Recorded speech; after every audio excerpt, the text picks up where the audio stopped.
अस्सलाम वालेकुम dear students, welcome to Alhamd dynamic world. I am Nadia Rana. हमारा आज का जो टॉपिक है वो है letter number 7 of intermediate part 1। Let's see what the topic is. Letter to your brother, uncle, friend thanking him for sending you a beautiful gift on your birthday.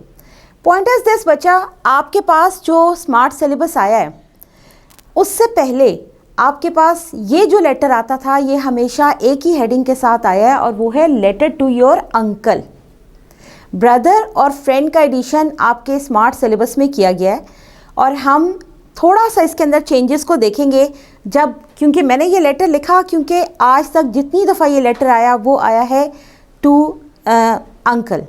अब हमने यहाँ देखना है कि अगर ये ब्रदर के नाम हो और अगर ये फ्रेंड के नाम हो तो सेम लेटर में हम कौन सी चेंजेस करेंगे और ये लेटर उसके अकॉर्डिंगली मोल्ड हो जाएगा। हमारा लेटर कहाँ से स्टार्ट होता है? हमारा लेटर स्टार्ट होता है आउटसाइड एड्रेस से, यानी जिसने लेटर लिखा है सेंडर्स एड्रेस। सेंडर लेटर कहाँ बैठ के लिखता है? एग्जामिनेशन हॉल में, क्योंकि अभी आप जहाँ पर भी हो वहाँ बैठ के लेटर लिख रहे हो, लेकिन फाइनली आप तैयारी किस चीज़ की कर रहे हो? अपने फाइनल एग्ज़ाम की। और फाइनल एग्ज़ाम कहाँ होता है? एग्जामिनेशन हॉल में। तो सेंडर का address will be examination hall. हमने लिखा है सबसे पहले एग्जामिनेशन हॉल। ये एक आम हॉल नहीं है, ये स्पेसिफिकली वो हॉल है जिसमें एग्ज़ाम दिया जाता है। सो examination hall is a proper noun. हमने एग्जामिनेशन का ई और एच दोनों को कैपिटल कर दिया।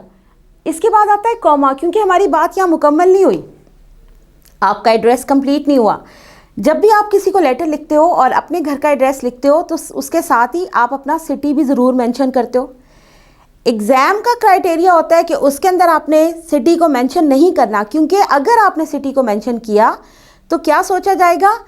सोचा जाएगा कि आपने कोई क्लू अपने पेपर में दिया है और ये एक चीटिंग केस कंसिडर हो सकता है, इस पर एलिगेशन लग सकता है, इससे मार्क्स माइनस हो सकते हैं। तो हरगिज़ हरगिज़ हरगिज़ आपने अपने सिटी का नेम मेंशन नहीं करना। उसकी प्लेस में क्या लिखना है? You have written down the word city. अगर हमने किसी को पर्सनल लेटर लिखना है तो हम उसके अंदर ये नहीं लिखते सिटी लाहौर, हम ऐसा नहीं लिखते। क्यों? क्योंकि हमें बताने की ज़रूरत नहीं, Lahore itself is a city, ये सबको समझ आ जाएगा। लेकिन यहाँ आप सिटी नेम मेंशन नहीं करने वाले, इसलिए आप लोकेशन बताओगे कि इस जगह पर सिटी ने आना है, तो आप लिखोगे सिटी, ब्रैकेट में आपने उसकी डिटेल दी। ये जो ब्रैकेट है स्मॉल ब्रैकेट्स, इसका फंक्शन आपको पता है? पंक्चुएशन मार्क में इसका फंक्शन क्या है? इंटर पार्ट 1 के लिए पंक्चुएशन बहुत इंपॉर्टेंट है। मैं बार बार इस चीज़ पर एम्फेसाइज करती हूँ क्योंकि आपके चैप्टर्स में हर चैप्टर के साथ पंक्चुएशन के पैराग्राफ्स होते हैं। आपकी जो पेपर आता है उसमें 5 मार्क्स की पंक्चुएशन मस्ट आती है, तो पंक्चुएशन के रूल्स आपको पता होने चाहिए। ये ब्रैकेट कहाँ पर यूज़ होती है? आपने जब कभी किसी चीज़ की डिटेल देनी है, फॉर एग्जाम्पल इफ़ आई से 5 स्टूडेंट्स आर प्रेजेंट टुडे, तो मुझे कहीं ना कहीं ये मेंशन करने की भी ज़रूरत है कि वो 5 students who are absent today वो कौन कौन है। तो मैं क्या करूँगी? 5 स्टूडेंट्स और फिर उसके बाद एक छोटी ब्रैकेट लगाऊंगी और उस ब्रैकेट के अंदर, इस स्मॉल ब्रैकेट के अंदर मैं क्या मेंशन करूँगी? The detail of names of दो students who are absent today. तो जो डिटेल्स हैं वो हमेशा इस स्मॉल ब्रैकेट में आती हैं। अब यहाँ पर हमने लिखा सिटी, उसके बाद उसके अंदर ABC कैपिटलाइजेशन में, क्योंकि आप कोई प्रॉपर नाउन मेंशन करना चाहते हो, इन प्लेस ऑफ दैट आपने ABC फॉर एग्जाम्पल ले लिया, फॉर इंस्टेंस ले लिया, तो आपने A के बाद क्या डाला है? It's not a dash, it's a hyphen, B hyphen C, उसके बाद ब्रैकेट क्लोज करें और यहाँ पर आपका एड्रेस कंप्लीट होता है। एग्जामिनेशन हॉल एड्रेस कंप्लीट नहीं हुआ, सिटी ABC आपका एड्रेस कंप्लीट हो गया। So I have put a full stop over here. अब आगे आ जाए, it's a place for date. आप थोड़ा सा नोटिस कीजिएगा, मैंने इस डेट को बिल्कुल इसके साथ थर्ड लाइन में लिख दिया। यूजुअली आपको ऐसा नहीं करना चाहिए। बोर्ड, जब भी हम बोर्ड प्रेजेंट करते हैं ना, तो बोर्ड के अंदर हमारे पास बड़ी लिमिटेड सी स्पेस होती है, लेकिन जब स्टूडेंट पेपर लेते हैं, शीट लेते हैं, तो शीट पे आपके पास सफिशिएंट स्पेस होती है, आप उसको अच्छे तरीके से यूटिलाइज़ कर सकते हो। तो जहाँ स्पेसिंग आनी है मैंने वो यहाँ पर नहीं दी क्योंकि फिर मेरे पास बोर्ड पे जगह नहीं बचती थी। लेकिन मैं आपको साथ साथ मेंशन ज़रूर करूँगी कि किस जगह पे आपने स्पेस छोड़नी है। जब आपने एड्रेस कंप्लीट कर दिया, यहाँ आपकी बात कंप्लीट हुई, you need to leave a space over here. अगर हम टाइप में करते हैं, जैसे अगर आपके पास, जैसे आजकल ऑनलाइन सारा सिस्टम हुआ हुआ है, एग्जामिनेशन का सिस्टम भी, यू नेवर नो कैसे होता है, तो उसमें एक स्पेस छोड़ने का तरीका ये होता है, आप एक दफ़ा एंटर प्रेस करते हो और आपकी जो एक लाइन है उसकी स्पेसिंग छूट जाती है। इसी तरह जब आपके पास शीट है तो शीट में से एक लाइन को आप मिस कर दें तो स्पेस बन जाएगी। स्पेस बनाएं इसके बाद और लिखें डेट। डेट कैसे लिखते हैं? सबसे पहले month, for example I have written December, उसको एब्रीविएट किया मैंने दिसंबर। दिसंबर की डेट क्या है? दिसंबर की डेट है 1। एब्रीविएशन के बाद हमेशा we place a dot, abbreviation ऐसे कंप्लीट नहीं होती। दिसंबर 1, उसके बाद फुल स्टॉप। ये एब्रीविएशन का डॉट है, ये पंक्चुएशन मार्क नहीं है। एब्रीविएशन के बाद मैंने डॉट लगा दिया। कुछ अगर आपको लगे कि स्पेस थोड़ी कम बन रही है तो ये डॉट बेशक ना लगाएं, लेकिन एब्रीविएशन का एक रूल होता है कि उसके बाद एक छोटा सा डॉट लगाया जाता है। डेट, डेट के बाद कॉमा, कॉमा, उसके बाद ईयर 2020 और उसके बाद फुल स्टॉप, क्योंकि ये बात यहाँ कंप्लीट हो गई, आपकी डेट कंप्लीट होती है। अब फिर आपके पास एक स्पेस आपको छोड़नी है। मैंने यहाँ स्पेस नहीं छोड़ी, मैं बार बार बोल रही हूँ, मेरे पास जगह कम थी। अदरवाइज़ अच्छी प्रेजेंटेशन के लिए अगर आपने एक चीज़ के लिए एक जगह स्पेस छोड़ी है ना, तो फिर प्रॉपर आपने स्पेसेस छोड़नी है। अगर आप प्रॉपर स्पेसिंग नहीं छोड़ोगे तो आपका लेटर अच्छा नहीं दिखेगा, और अच्छी प्रेजेंटेशन ना हो तो मार्क्स 1 या 2 नंबर प्रेजेंटेशन की वजह से ही कट जाते हैं। हैंड राइटिंग बहुत काउंट करती है, वो बहुत अच्छी होनी चाहिए। अगर हैंड राइटिंग की वजह से या प्रेजेंटेशन की वजह से आपके मार्क्स कटें तो जितना मर्जी आपने अच्छा याद किया है वह आप टॉपर्स में नहीं आ सकते। वो जो स्टूडेंट्स जो एक्सेप्शनल जिनकी परफॉर्मेंस होती है आप उसमें नहीं आ सकते अगर आपकी इन दोनों चीज़ों के ऊपर ग्रिप नहीं है। ये 2 चीज़ें अच्छी हैं तो बाज़-औक़ात आपने कुछ थोड़ा वीक भी लिखा है तो वो भी इग्नोर हो जाता है। लेकिन अगर आपकी प्रेजेंटेशन अच्छी नहीं है ना तो वो ज़्यादा डीप में जाके पढ़ते भी नहीं है इतना ज़्यादा, क्योंकि प्रेजेंटेशन ही उनको अट्रैक्ट नहीं करती। तो प्रेजेंटेशन बड़ी परसुएसिव होनी चाहिए आपकी। स्पेस अगेन यहाँ छोड़ें। डियर, मैंने सिर्फ अंकल लिखा है, हालांकि मैंने ऊपर लिखा है कि ब्रदर के नाम भी हो सकता है, अंकल के नाम भी हो सकता है और फ्रेंड के नाम भी हो सकता है, लेकिन ज़्यादा चांसेस यही हैं कि पहले भी अंकल के नाम से आता है, अभी भी अंकल के नाम से आए। लेकिन अगर ऐसा ना हो तो जो रिलेशनशिप, उन्होंने सारे रिलेशन नहीं आपको दे देने, कोई एक रिलेशन देंगे जिसको आपने लेटर लिखना है। अगर वो आपको कहते हैं भाई के नाम लिखो तो आप लिखें डियर ब्रदर, अगर फ्रेंड के नाम है तो डियर फ्रेंड, अगर अंकल के नाम है तो डियर अंकल। लेकिन जब भी आप जिसके नाम लेटर लिख रहे हो, एट टाइम्स जो लेटर के अंदर का कंटेंट होता है वो भी आपको एड्रेसी के अकॉर्डिंगली चेंज करना पड़ता है। डियर अंकल, यहाँ से आपकी बात, उस अंकल को आपने एड्रेस किया है और अब आपने जो बात उनको कहनी है वो आप लिखोगे तो आपकी बात कंप्लीट तो नहीं हुई। डियर अंकल, यहाँ कॉमा आएगा। अब देखिए नया पैराग्राफ स्टार्ट हो रहा है। नया पैराग्राफ मैंने लास्ट लेटर में भी समझाया, इस लेटर में फिर आपको समझा रही हूँ। पैराग्राफ स्टार्ट करने का तरीका ये है, या तो आप वेरी नेक्स्ट लाइन अगर स्टार्ट करते हैं तो इस कॉमा के बाद या उसके नीचे से आप स्टार्ट कीजिए। अगर आपने सेम पैराग्राफ की रोटेशन ऐसे रखनी है तो यहाँ फिर एक स्पेस छोड़ें और इस आई को इधर ले जाएं, एक स्पेस छोड़ने के बाद, ताकि पता चले कि आप एक पैराग्राफ स्टार्ट करें। तो what should be the content of the letter? Again I repeat, letter should be at least in 3 paragraphs. In the last letter I have used 4 paragraphs, here again I have used 4 paragraphs, but you have to go at least for 3 paragraphs. कम से कम 3 तो होने ही चाहिए, ठीक है। आपका उसके अंदर marks की डिवीजन भी तो ऐसे है। फर्स्ट पैराग्राफ जो आपके पास सैल्यूटेशंस का है, सलाम दुआ का है, इट कंटेन्स 1 मार्क। उसके बाद मेन आइडिया या मेन कंटेंट के लिए जो सेकंड पैराग्राफ है, it can be splitted into further paragraphs, लेकिन इस पैराग्राफ की वर्थ क्या है? Of 3 marks. और उसके बाद जब आप बेट करते हैं, खुदाफिज कहते हैं, उस पैराग्राफ की भी 1 मार्क की वर्थ है। तो आपने एक सिंगल पैराग्राफ में पूरा लेटर नहीं लिखना, आपने क्या करना है, उसको स्प्लिट करना है 3 सेक्शंस में। As you have met someone else, greeted him, then you have told him about the objective, why you have met him, और फिर the way you depart, कैसे आप जाते हैं, इन तीनों हिस्सों को, आधी मुलाकात को आपने कंप्लीट मीटिंग बनाना है, और यही एक लेटर का रूल होता है। तो first paragraph consist of 2 lines, just one word in the second line, but it consists of 2 lines. First line is, I hope, मुझे उम्मीद है, this letter will find you, जब ये आपको ख़त मिलेगा तो आपको कैसा पाएगा, this letter will find you in the best of health and spirits, आपकी सेहत भी अच्छी होगी इंशाल्लाह, और आपके जज्बात भी, आपका मोरल भी बहुत हाई होगा।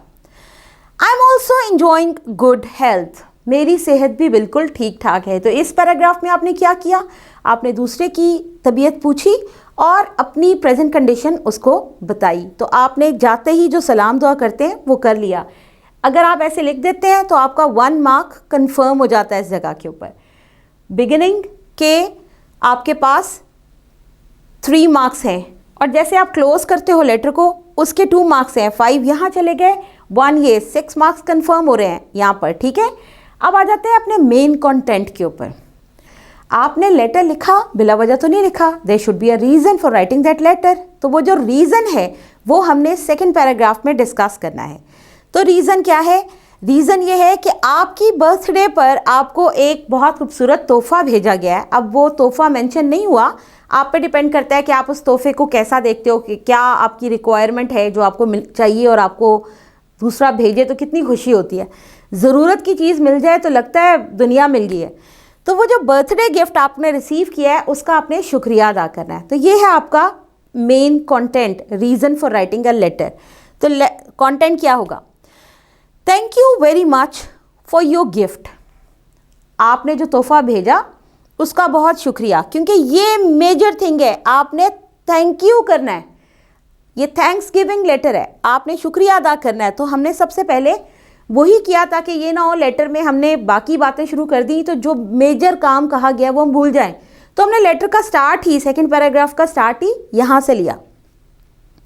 Thank you very much for your gift, आपके तोहफे का बहुत बहुत शुक्रिया, ऑफ अ वंडरफुल वॉच, और तोहफ़ा क्या है कि एक बहुत खूबसूरत घड़ी, कलाई पर बांधने वाली घड़ी। दूसरा क्लॉक होता है, और जो कलाई पर बांधी जाती है वो रिस्ट वॉच कहलाती है। ऑन माई बर्थडे, जो आपने मेरी बर्थडे पर मुझे भेजा। I am about to go to the railway station, I was about to go, मैं बस रेलवे स्टेशन जाने ही वाला था। यानी ये एक्सपेक्ट क्या कर रहा था कि जिसने गिफ्ट भेजा वो इसकी बर्थडे को अटेंड करने के लिए आने वाला है, लेकिन वो नहीं आया।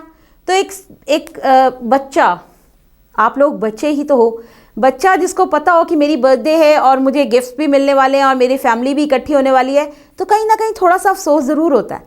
तो उसने भी कहा कि मैं जाने ही वाला था railway station to receive you, आपसे मुलाकात के लिए या आपको रिसीव करने के लिए, अपने घर लाने के लिए। When the postman turned up, जबकि एकदम आपकी बजाय कौन आ गया, मेरे जाने से पहले पोस्टमैन आया। And gave me a parcel, और उसने मुझे एक पार्सल दिया। I recognise your handwriting immediately, immediately, at once, फौरन ही। मैंने क्या पहचाना, योर हैंड राइटिंग, आपके हाथों की लिखाई। Father and mother were a bit cast down to know that you were not coming. अब यहाँ पर ये पॉइंट देखिए, अगर ये आपके पास फ्रेंड को लेटर लिखा है, तो अगर आप यहाँ लिखते हैं डियर फ्रेंड और आपसे कहा गया कि फ्रेंड के नाम लेटर लिखो, तो आपके माँ बाप तो उदास नहीं होंगे ना उसके ना आने पर।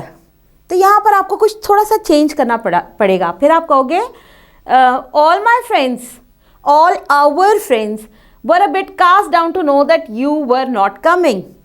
फिर आप कहोगे हमारे बाकी दोस्तों को थोड़ा सा अफसोस हुआ कि आप नहीं आ रहे हो। और अगर ये भाई के नाम लेटर है तो फिर फादर और मदर, ठीक है कि फादर और मदर को अफसोस हुआ, लेकिन हम अंकल को लेटर लिख रहे हैं, इस सूरत में भी फादर और मदर ठीक है, क्योंकि आपकी जो फैमिली रिलेशनशिप्स हैं उसमें आप जो रेफरेंस देते हो वो अपने फैमिली मेम्बर्स का देते हो।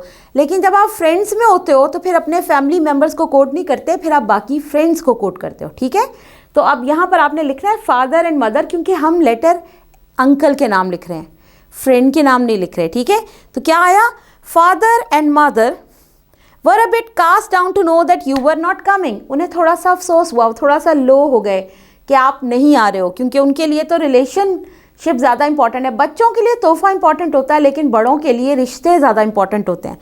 तो वो थोड़ा सा लो हो गए, थोड़ा सा उन्हें अफसोस हुआ कि आप नहीं आ रहे थे। So were all the youngsters at home. इसी तरह घर के सारे बच्चे भी उदास थे। अगेन, अगर ये लेटर फ्रेंड के नाम है तो आपके बहन भाई क्यों उदास होंगे? ठीक है, तो फिर उस सूरत में आप ये लाइन ना लिखिएगा। लेकिन अगर आप अपने फ्रेंड को भाई के नाम लिखते हो और या अंकल के नाम लिखते हो तो फिर इट सूट्स ओवर है, तो होगा बाकी के सारे यंगस्टर्स भी उदास थे घर पर। बट लेकिन to tell you the truth, अब दिल की बात ज़ुबान पर आ गई। और असल बात तो ये है कि तोहफा मिल जाए तो लगता है सब कुछ मिल गया। तो उसने क्या कहा? उसने कहा, सच्ची बात बताऊं, I forgot all my disappointment. मैं अपनी सारी मायूसी कि आप नहीं आ रहे हो, नाउमीदी कि ओहो अब क्या होगा, वो मैं भूल गया फॉर अ लिटिल वाइल। और फिर जब आप कहते हो कि तुमसे मैंने तोहफे को इम्पोर्टेंस दी, तो डेफिनेटली दूसरा बंदा थोड़ा सा अफसोस करता है कि मुझसे ज़्यादा तोहफा प्यारा है। तो अब ये एक बच्चा है और बच्चे की फीलिंग हमेशा ऐसी होती है, तो थोड़ा आप कह सकते हो ऑनेस्टली एक्सेप्टेंस तो देनी चाहिए, लेकिन उसको एक कवर शुगर कोटेड बात। तो उसने क्या कहा, but for a little while, कि मेरी नाउमीदी कम हो गई थोड़ी देर के लिए, परमानेंटली नहीं। On finding a beautiful wrist watch, जब मैंने देखा कि मुझे एक बड़ी खूबसूरत सी घड़ी आपने भेजी है, and a Parker 51 in a packet, और पार्कर का पेन, जो पेन्स में सबसे एक्सपेंसिव पेन होता है, उसकी राइटिंग बहुत ही अच्छी होती है।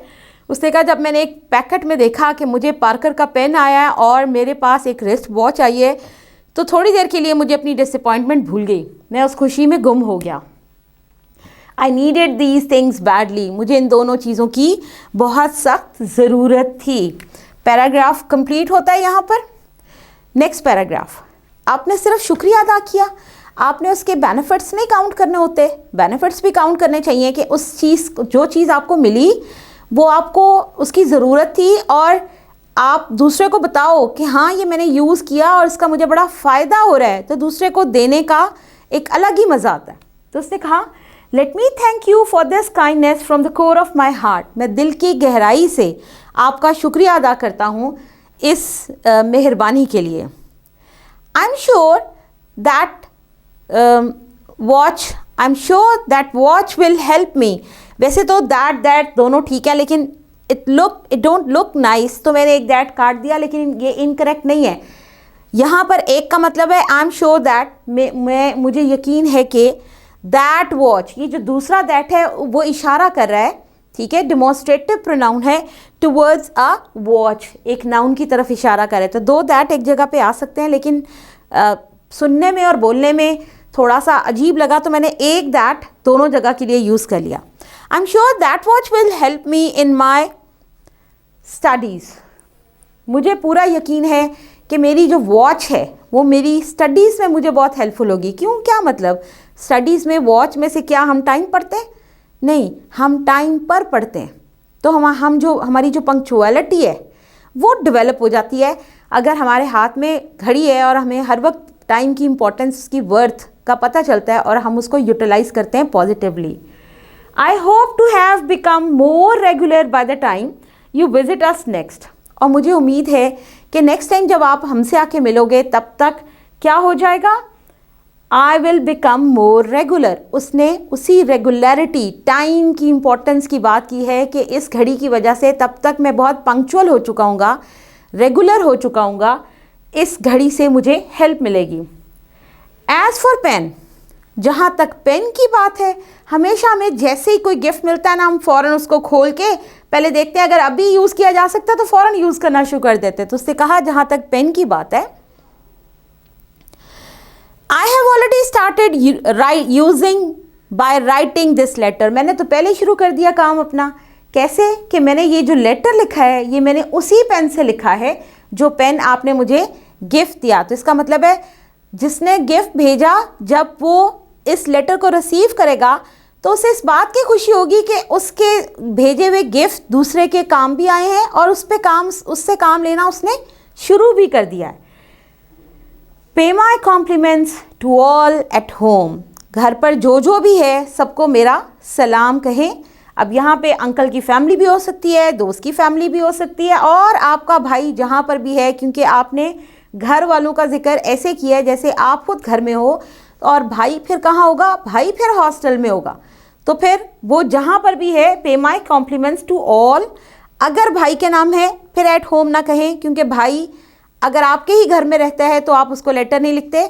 भाई अगर हॉस्टल में रहता है तो आप उसको लेटर लिखते हो, या फिर भाई घर में रहता है और आप हॉस्टल में रहते हैं फिर आप उसको लेटर लिखते हो। तो जो सिनेरियो है इसको माइंड में रख के उसके अकॉर्डिंगली एट होम आप वर्ड लिखोगे या नहीं लिखोगे। Pay my compliments to all at home, सब घर पर सबको मेरा सलाम कहें। और डेट फिर कैसे करते हैं? क्लोजिंग है योर्स लविंगली XYZ। अब यहाँ एक बात याद रखिएगा बेटा, कुछ लोग ये भी गलती करते हैं कि वो जब योर्स लिखते हैं तो वो ऐसे लिख देते हैं, लेकिन हम कहते हैं कि योर्स को आपने ऐसे लिखना है, अपोस्ट्रोफी नहीं डालना। Again a punctuation mark. Apostrophe S क्या बताता है? अपोस्ट्रोफी एस बताता है ये जो एस है, योर्स का मतलब है तुम्हारा, लेकिन तुम्हारा क्या? यहाँ पर ये पोजेशन को, मलकियत को जाहिर कर रहा है। आप किसी दूसरे की मलकियत नहीं हो, आप दूसरे से मोहब्बत करते हो, लेकिन आप उसकी मलकियत नहीं हो। वो आप कोई खरीदी हुई चीज़ नहीं हो किसी की, ठीक है? तो आप मलकियत नहीं हो, इसलिए अपोस्ट्रोफी एस नहीं डालोगे। आप अपोस्ट्रोफी एस कैसे लिखते हो? जैसे हम कहते हैं अहमद्स हाउस, अहमद्स हाउस, तो हमने किसकी बात की? हमने एक घर की बात की, और ये घर किसका है? It belongs to Ahmad, possession आ गया। लेकिन आपकी ज़ात किसी की मलकियत नहीं हो सकती, ये सिर्फ अल्लाह ताला की मलकियत हो सकती है और किसी की भी नहीं। तो हम यहाँ पे अपोस्ट्रोफी एस यूज़ नहीं करते। योर्स, इस योर्स का मतलब है तुमसे मोहब्बत करने वाला, तुम्हारा चाहने वाला, लेकिन यहाँ पर इसका मतलब है तुम्हारी मलकियत। तो हमने योर्स नहीं यूज़ करना, हमने ये योर्स यूज़ करना है। ये अपोस्ट्रोफी एक और तरह से भी इस्तेमाल होता है। ये ऐसे इस्तेमाल होता है अगर आपने लिखा और एस के बाद आपने ये साइन डाला, एस से पहले साइन डालेंगे तो हम कहेंगे कि आपका रेफरेंस आप कोट कर रहे हो, जैसे यहाँ पर अहमद्स हाउस, तो अपोस्ट्रोफी एस ये पहले अगर आ रहा है तो इसका मतलब है अहमद का घर। लेकिन अगर ये पहले नहीं आता, ये बाद में आता है, तो इसका मतलब है अहमद।